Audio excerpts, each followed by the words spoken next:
Hello and welcome to Low Budget Gaming and welcome to another first Descendant video. So the update dropped and I've been testing things for the last few hours. It's been about 5 hours or so.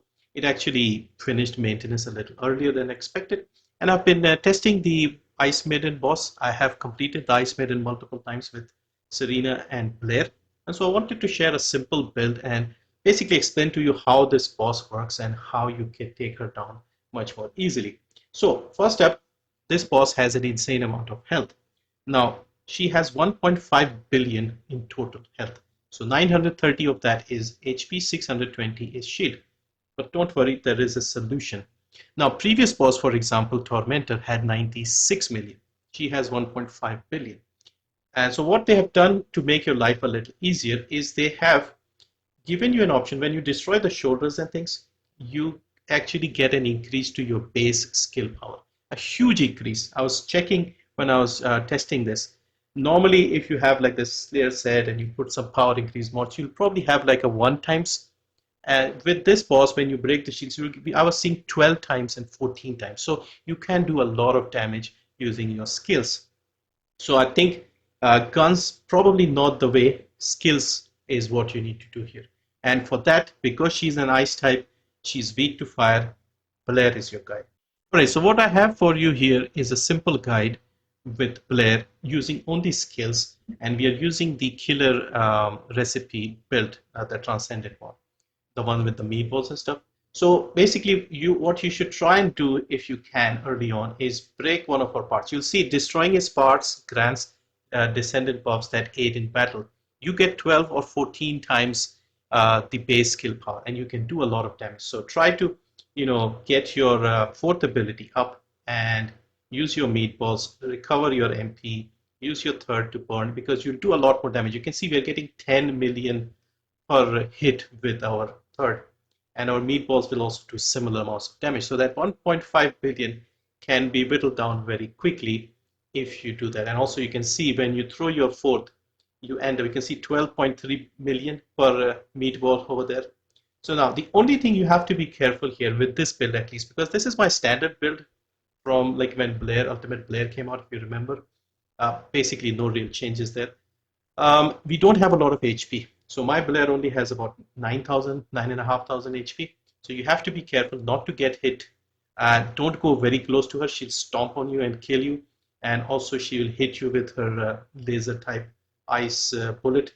And when she does the dome, you need to get out as quickly as you can, because you will not last very long here. So you have to avoid this dome. I was doing a fight in like a public. All three of my teammates got knocked. So you have to be very quick. Even if you have a decent amount of health, you will struggle. Now, you can see this fourth ability, even when she moves, you can hit her. And over here, just try to get your MP back and try to build up your chef's touch. Use your fourth and break these, what are these things? But I was dragonflies, butterflies, something like that. I can't remember. Anyway, so Kingfisher, it says over there. Anyway, so yeah, just keep spamming your skills. Use your fourth when you have more of your chef's touch, and yeah, just do as much damage as you can when she is down. I will try and experiment more. Like for example, over here, something like dangerous ambush could come in handy. You could use multi-talented and things like that. So I'll just show you the builds here. So this was so far my best time, 2 minutes 18 seconds, and yeah, I think this is okay. I would like it to be a little under a minute would be nice, but we'll experiment and see with different builds. I just wanted to give you a simple setup to show you that it can be done quite easily. All right, on to the build. So standard build here, killer recipe. If you saw my Ultimate Blair build video from a few weeks ago, exactly the same. Okay, so we have because he has high crits, we have frontlines, emergency measures, focus on fire, focus on dimension, increased HP, skill duration increase with extension, range increase with skill expansion, skill concentration for more crit damage, nimble fingers, MP conversion. Now, there are one or two options that you could try. As I mentioned earlier, you could use something like multi-talented, which would be good. You can drop the dimension and go for multi-talented. This will give you a cooldown, and this might make your life a little easier. You can also maybe try see if you can add dangerous ambush. If you saw towards the end of the clip, when the boss was immobilized, we could do more damage there. What else? Maybe more HP if you want to try something like that. So yeah, I'll still experiment a bit more. This is like a good starting build to take down the boss until we figure out what is better. But so far, like I said, it seems guns not the way, skills is the way because of that shoulder breaking buff that we are getting. So we have to use skills. I'll try Lepic and see if like Lepic can do this. But normally when they drop a boss like this after a Descendant, so the Descendant that comes out tends to be good, and Blair is good. Serena with guns wasn't really doing much here. Okay, so what else?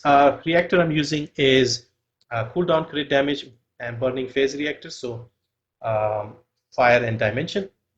Slayer set, so max HP, MP recovery out of combat, max MP, MP recovery in combat, defense and MP recovery modifier, and on the processor you can whatever you like, max shield and shield recovery over here. Now this gives us a flat 26% skill power increase. You can use that, but when you go into the fight and you break the shield, break the shoulder of the Colossus, this number you see 0.261, I've seen 14 over here. 14 point something something. So you get a massive increase. So you could try something else if you want. Maybe the volcanic one gives you fire power increase. You could use that. Use another one that gives you base skill power or something like that if you can get more HP out of it. I'll experiment a little more. I just wanted to get a basic setup out before we figure out better and more efficient ways. The Arche Tuning, again, simple stuff. Take all the skill stuff you can get. I'm missing a couple here because I took more duration because I wanted the duration to be a nice round number. We have crit damage, crit rate, and all the skill stuff up to here. A little bit of range here. Of course, I haven't explored the mutant stuff just yet, and maybe we might get a little more power. We can use this purple one here. This will give us a nice increase to skill power, more MP over here. So there may be different ways of getting a little more skill power through the Arche Tuning. For the inversion reinforcement, I'm using the Arche circulation tactic to get a little more cooldown every now and then, every 25 seconds, and more HP over here and more survival with the void resistance. So yeah, so these are just something I tried and so far it seems to be fine. But yeah, that is basically it. The gun, anything. So because we don't really have anything that gives us specific power, you can put useful mods here like brisk walk or something like that if you wanted. I have this because I have 3 sprint cores. Blair uses fire and dimension skills, so the Peacemaker is out because Peacemaker gives you boost to non-attribute power. This gives you power to your tech skills. Blair uses dimension skills. 3 of the 4 are dimension. So yeah, so there isn't really one of the popular statistics that could help us here. But yeah, I have this for just the sprint cores. But yeah, that is the build. Again, just a basic build to get you started in farming the Ice Maiden. Once we understand more and find faster builds, then I'll try and share something after experimenting a little bit. So hopefully this was useful. Thank you for watching as always, and let me know how you feel about the Ice Maiden boss. Don't let the 1.5 billion damage scare you, because there are ways to do more damage.